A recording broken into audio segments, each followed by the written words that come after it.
Good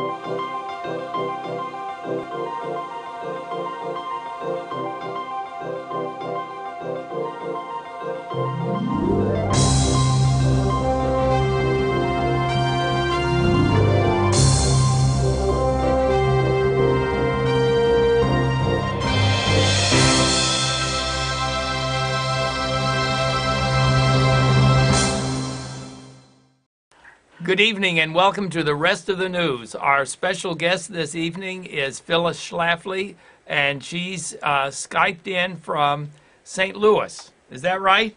That is right. And co-host is Glenda Ryan. And Glenda, we certainly are glad to have you with us. Thank you, Dr. Simon. I'm very happy to be here. I've looked forward to this for a while. Now, Phyllis, the thing that's really weighing on my mind is what went wrong with this last election on November 6th? Well, a lot of things went wrong, and I think it was kind of like even when I wrote A Choice Not an Echo in 1964 and talked about the struggle between the establishment Republicans and the grassroots.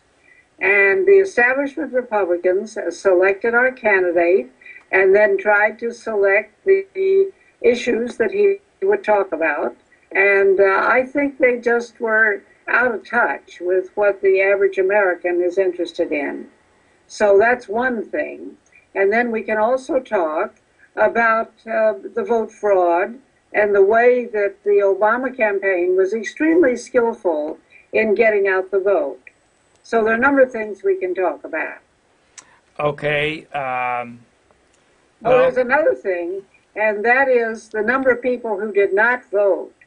And I'm sorry to say, I understand that there are a couple of million of evangelicals who just plain are not registered.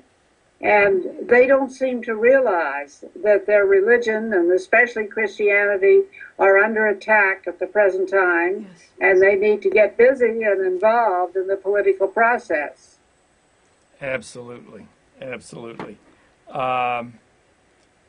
You know, we did a lot to try to get them involved, but of course, we're just a few people. My book is called No Higher Power, Obama's War on Religious Freedom, and it tells the way he has been trying to make us a secular country in which you only have what he calls freedom of worship. That means you can go inside the church and shut the door and say a prayer and nobody's going to bother you. But he's redefining the First Amendment to say you can't say anything about God or religion or Christianity in any public place. And this is why we're having these lawsuits, a lot of them initiated by the ACLU or by atheist organizations, to try to ban any mention of religion in any public place, such as a school or a courthouse or a graduation ceremony or anything that's a public place. Right, right. How can people get that book? Well, you can get it from my website, eagleforum.org, or you can certainly get it from Amazon or bookstores. Again, it's called No Higher Power, Obama's War on Religious Freedom. You know, again this year, for the fourth year, President Obama gave his Thanksgiving Day address and thanked a lot of people, but God didn't make the cut. No. Now, go figure. I just don't understand this. Thanksgiving is the great American holiday, and the purpose is to thank God. But he thanked a lot of people, but not God, because he's trying to redefine the First Amendment. He purports to quote the Declaration of Independence. Now, we all know what the Declaration of Independence says, but when he quotes it, it's not an accident because he's reading off the teleprompter, he omits the word creator. Yeah. He has inalienable rights, but he doesn't say where they come from. That's right. And that's the most important part of it. So, Glenda, what do you think about we were talking earlier about the fraud, voter fraud. Yes, Phyllis, we'd like to ask you about any information you might have about the voting fraud that we have experienced. We know instances of tomfoolery that have been going on at the voting polls. A long time ago, at Obama's first election, there were 13 states that were under investigation for voter fraud. As soon as he became inaugurated, these investigations were dropped. Well, is this going to happen again? We have so many instances of irregularities in the voting in this past election. Is anyone addressing this in Washington? Well, you could be sure it's not going to be pushed by the Obama administration. But I'll give you two examples where the man who committed the vote fraud has confessed. So it's an absolute fact. One is a matter of a Democratic state legislator in Arkansas. And what he did was to get a lot of absentee ballots, mail-in ballots, that were distributed in a neighborhood where he thought there were Democratic votes. And then he told them not to seal them after they filled them out. And he went around and picked them up. And then he looked at them, and if they voted for his opponent, he threw them away before he filed them with the vote clerk. And he has confessed, so I didn't make this up. Then the other case is a case of the family of a longtime Democrat congressman from Virginia. And what he did was to train his people on how to manufacture utility bills so they could substitute for the voter ID when they go to the polls. And again, this Democratic congressman has confessed, so we know these cases really happen. But there are other ways that the Democrats pile up votes, and I think one of the main reasons is their early voting. Early voting, you know, when you and I were growing up, Election Day was an important day. Maybe something like the 4th of July. Everybody voted on Election Day. And your boss gave you a couple hours off if necessary, so you could go vote. And now a number of states, not all of them, because it's a matter of state law, have early voting. And what the Democrats do is they use their technology to find all the people they think are going to vote their way. And then it's a matter of public record, whether you vote or not. Not how you vote, but whether you vote or not. And they find the people who haven't voted, and they harass them till they get them to the polls. And ultimately, they might even put them on buses and take them to the polls. And I think the states that have early voting are the states that went for Obama because of the way they harass those voters to hurry up and get to the polls. Well, we have a wonderful governor in Ohio that was so certain that Romney was going to win in Ohio, and yet didn't. They had their executive secretary of state, I think it was, that sent out 7 million absentee ballots long before the election. Then did that not give an opportunity, great opportunity, for people to send in a ballot if they were so inclined to cheat, send in the ballot and then show up at the polls, and the polls not having any sort of indication of who had previously voted or early voted? Was this not a blatant attempt at voting fraud? Yes, I think it was. And this matter of the absentee ballots is another way that elections can be stolen, because you're really not supposed to get an absentee ballot unless you have a good reason not to be able to vote on Election Day. Maybe Yes. you're going to be traveling or whatever. Yes. Or ill in the hospital or something. But what they do, the thing about the absentee mail-in ballots is we've lost our secret ballot. we're very proud of the fact that we have a secret ballot. When you go to vote on election day, nobody can see how you're voting. That's just between you and your own conscience. But with the mail-in ballot, it's got your name and address on it, somebody who can give it to you and tell you not to seal it so he can look at it before he files it. In many ways, we've lost the secret ballot, and that's just not the American way. No, it isn't. I know you have a heart for the military too, Phyllis. Have you any information about how the votes from our soldiers overseas, or perhaps here in the United States, scattered around, are not able to go to their residence to vote? Have you any idea how this was handled? I'm afraid their votes have not been counted. I'm afraid so many have been discarded. Have you any knowledge of this? Well, I don't have up-to-date knowledge on what happened this year because those facts are not all in yet. However, we know that in previous elections, somehow the military ballots just didn't make it in time to be counted. And don't know exactly who's to blame for that, but it's, I don't believe really much in accident. One side profited by the military ballots not getting there because I think it's well known that the majority of them would vote Republican. And so they put roadblocks in the way of the military ballots getting there on time.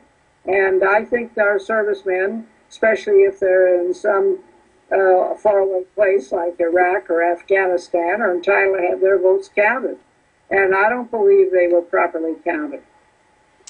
Phyllis, you mentioned that the Obama campaign was very efficient at getting their vote out. What can we do to help get the conservative vote out? Well, we need to work harder at it, and the candidates need to have a good, as they call it, a ground campaign to get their people out to vote. And a lot of people are just, I won't say they're lazy, but they just kind of don't get around to it. And people need to know that it's important, and we need your vote. But unfortunately, the Obama campaign was far more skillful at that. Now, there's a new article out by Morton Blackwell about the influence of these Republican consultants who are hired by the party and by certain Senate candidates. And they have raised a great deal of money, and they used it to buy TV ads, most of it to buy TV ads. And they didn't use any of it for the ground campaign, to get the vote out part of it. And when they used it on the TV ads, they get a 15% cut on it. So the consultants get very rich on the process. And of course, these are all the people who assured us that Romney was going to win. And it's very unfortunate because they overlook what we call the ground campaign, the get out the vote, the people part of it, the going door to door and telling people why you should vote for our candidate. Can we talk just a little bit about what we need to do at this point so we can be more successful in the upcoming elections? Well, what I'm telling people is I'm kind of an old-timer at this, and I came into political activity as a volunteer in the 1960s. And at that time, we had local study groups. Obama calls them house parties, but it's the same thing. It's a small group of people coming together to study the issues. In those days, we were studying communism, so when Ronald Reagan called Russia the evil empire, we knew he was right. But at any rate, I find that a lot of the American people are really so uninformed about issues today. And they didn't learn anything in school about the American Constitution and about what's so great, exceptional about America. and they don't know any American history. And now we've got a whole generation. Their parents don't know what their children aren't getting. Right. And I am a great believer that these small local study groups are very important, or you might call them a book club or a house party or whatever. And you invite a dozen of your friends over. You give them a cup of coffee and a cookie or a donut or something, and then usually you have something you're supposed to read. Sometimes it's a book, that may be too long, but an article. And then you can go on my website, eagleforum.org. For example, one of our biggest issues is the matter of the courts. And now Obama will have the opportunity to appoint many new judges to the federal courts. Yes. We need to know what the courts are doing to us. And you can take my book, The Supremacists, and you can I fixed it so you can download it by separate chapters. And you can have one on religion, and one on life, and one on property rights, and one on immigration, and so forth.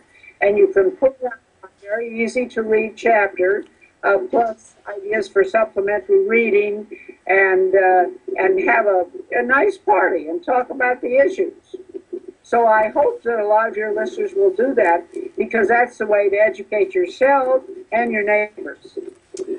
Phyllis, I've heard you talk before about Ronald Reagan's coalition of voters that he put together that was so successful, including, I believe it was some union people and I guess the religious right, and I don't know, I can't remember now, but there was, I think, at least 3 groups that he was able to draw together, and it was so successful. Could you review that?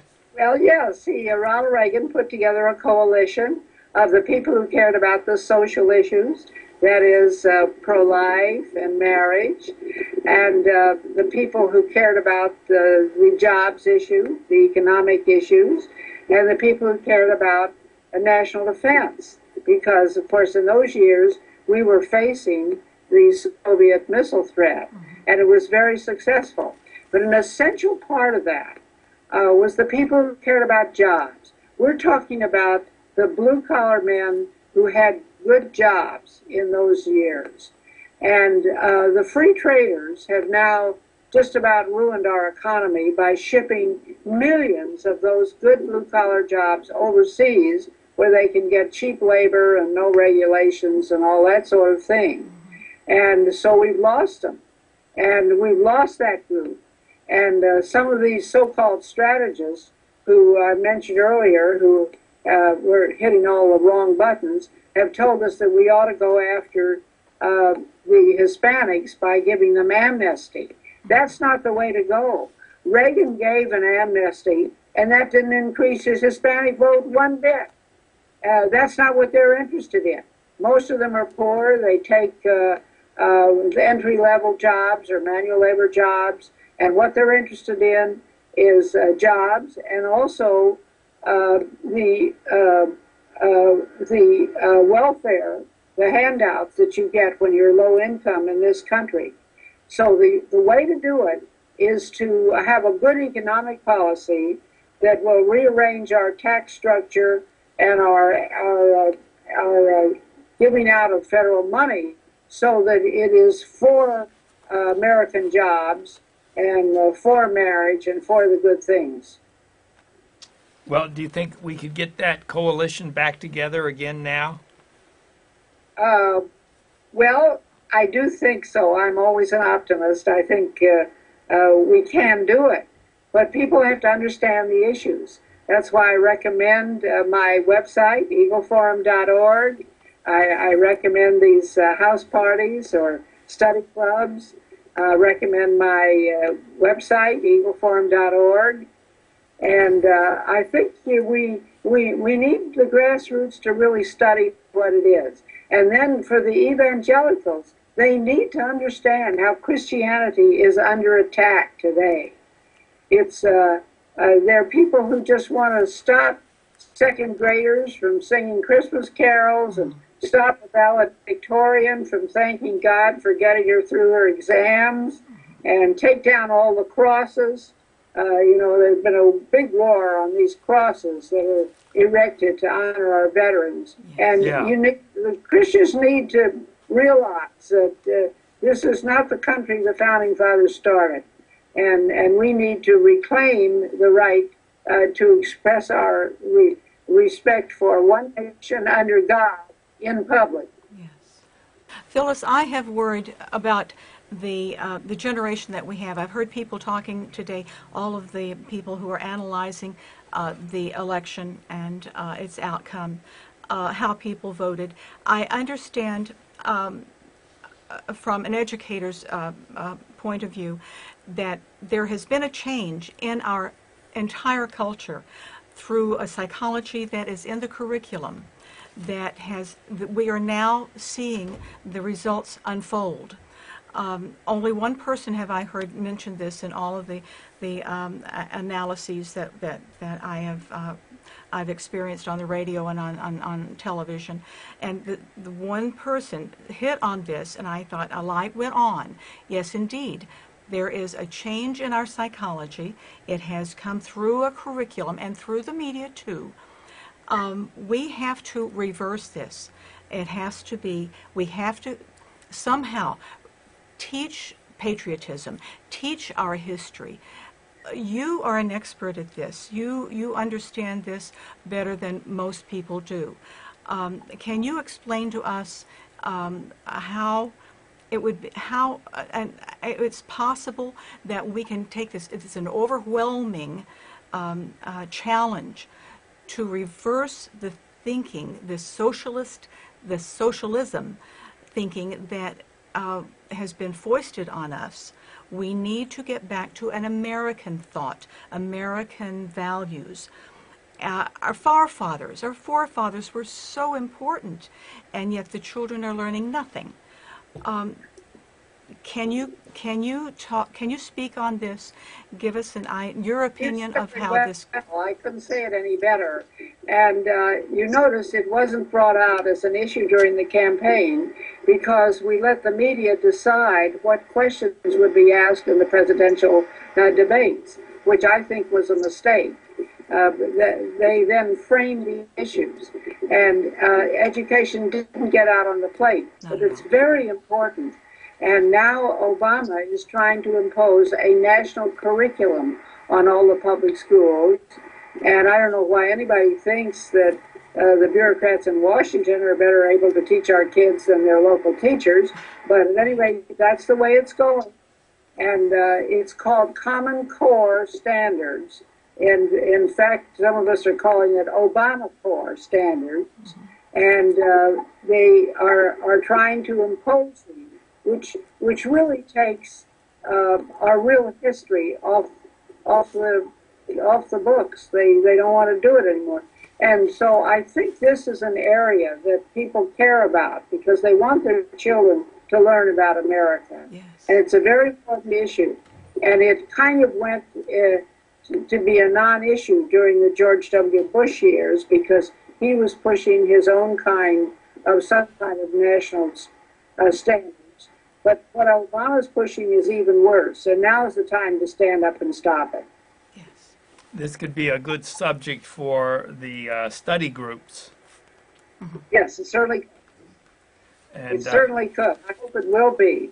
And I will have a lot of information on my website and in my columns and my Phyllis Schlafly report, and now in its 46th year of monthly publication. Wow, that's great. But it's as you were talking and as Glenda was talking, I was thinking of, this is the cultural war that's been going on for a long time. It's, when they took prayer and the Bible and the Ten Commandments and all that out of the schools, it seems like that opened the door for all this. You're right. That was the start of it. But now, if you look at the sequence of what Obama is doing, and then you add to that what the ACLU and these atheist groups are doing, we're trying to get a cross down everywhere. Yeah. They found They found a little cross on the parking lot of the firemen in some little town in Rhode Island that I never heard of, and they're demanding that it be removed. And they found the sweetest little prayer on their website, and they're demanding that it be taken down. And we have to realize that Christianity is under attack. And according to the way our country was set up, we're entitled to say, God bless America in public. And with our Pledge of Allegiance, one nation under God. Yes. Well, now, one thing we want to do is record this program with you and send it out to our audience. And we will give it away because we believe in the message. And so we'd like to invite anyone that's watching tonight to call this number, 893-2444. 893-2444. You can call it right now, and we will send you a recording of this program with Phyllis Schlafly. And she's covered a lot of important points and suggestions, specific suggestions that we can do right now to try to engage in this cultural war and what's happening in our country today. And, you know, I feel that really the Obama administration is headed in the wrong direction, and things are going to get worse. I don't know, is that possible? Yes, I think he's trying to take us into European-style socialism.